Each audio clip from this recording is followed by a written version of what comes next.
Em nosso estudo de hoje, está na Carta aos Colossenses, capítulo 3, versículo 15. Paulo fala o seguinte: e a paz de Deus domine em vossos corações. E Emmanuel comenta na lição 61 do livro Ceifa de Luz: paz indestrutível.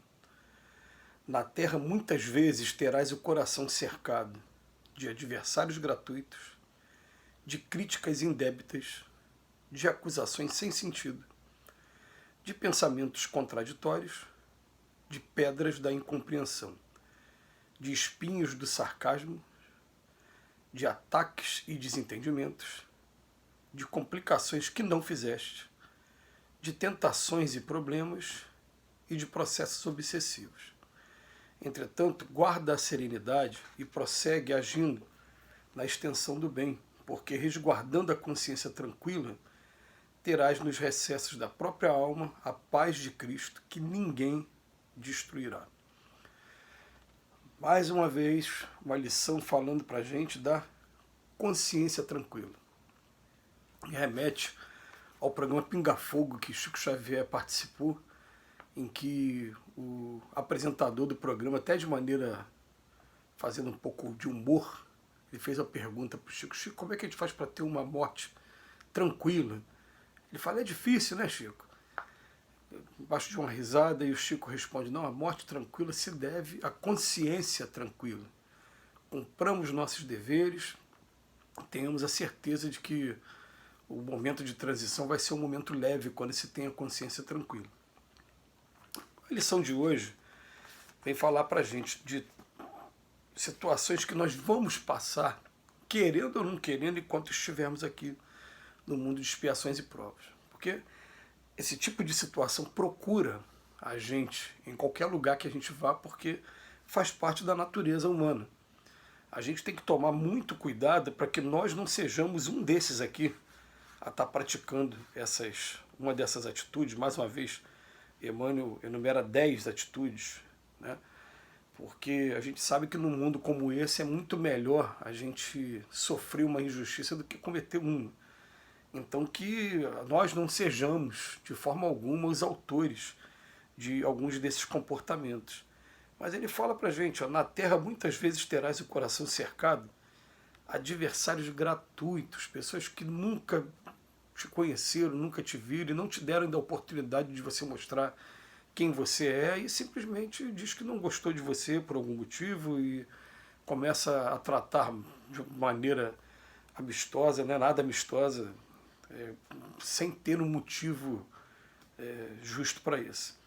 Críticas indébitas vai acontecer também muitas vezes, e normalmente essas críticas indébitas ela vêm do simples fato de que percebe se tem pessoas que ainda não começaram a fazer e criticam aqueles que fazem.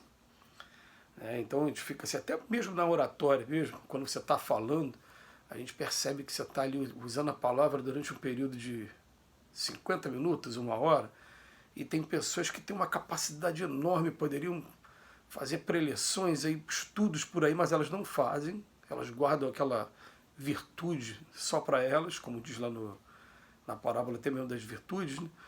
E não utiliza em prol de ninguém, e ao mesmo tempo serve de crítica, vem em cima de você depois para falar: olha, você falou isso, você falou aquilo, você usou dessa maneira. As críticas vão chegar. Acusações sem sentido também. As acusações a gente só tem que tomar cuidado com uma coisa, né? Se ela não tiver um motivo, ela não deve ser motivo de preocupação nossa, né? Agora, se ela tiver motivo, se ela estiver realmente correta, é só um chamado que a providência divina está permitindo que a gente tenha para que a gente comece, a partir de agora, a observar melhor o nosso comportamento. Então, as acusações e as críticas, elas são sempre, sempre excelentes companheiras nossas enquanto a gente estiver aqui na Terra. Sempre, porque elas que não deixam a gente entrar na zona de conforto e acabam, de alguma maneira, provocando para que a gente prossiga nas nossas atividades.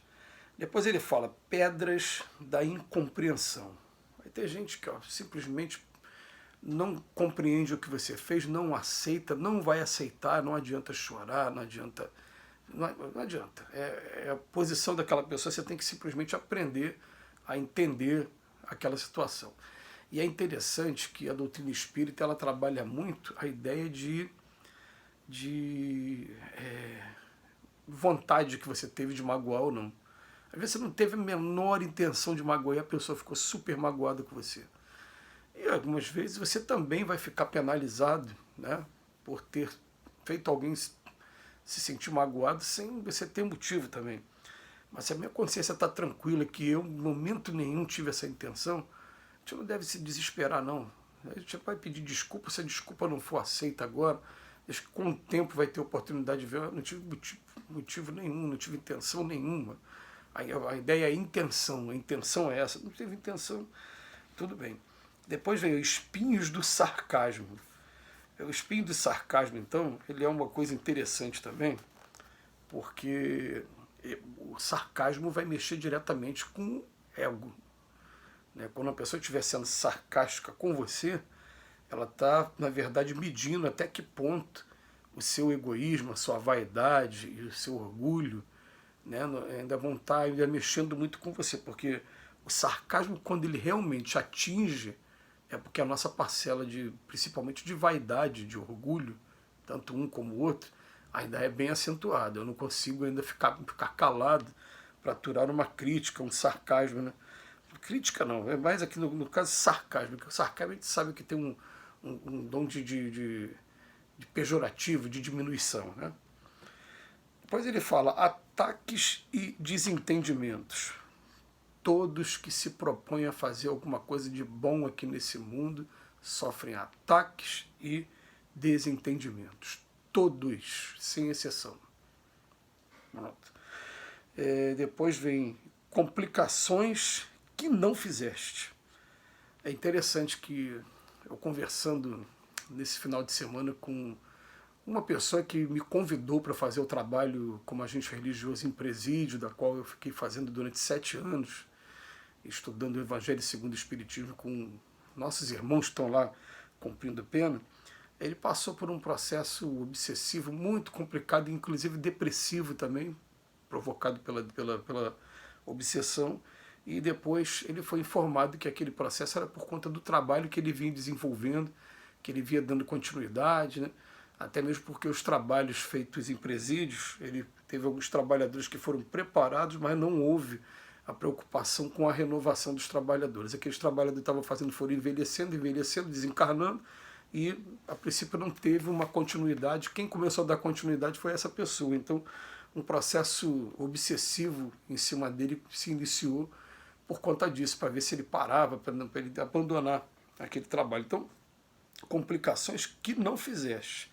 A coisa vai acontecendo naturalmente. Tentações e problemas. Opa, aí mexeu com o nosso ponto fraco. E ultimamente, né, tem acontecido isso comigo. Tem acontecido do tipo, né, os espíritos falando assim, olha, preste atenção na sua casa espírita, aonde foi que atacaram alguns companheiros, né, observando o ponto fraco, que cada um aqui nesse mundo tem calcanhar de Aquiles mesmo, não tem jeito.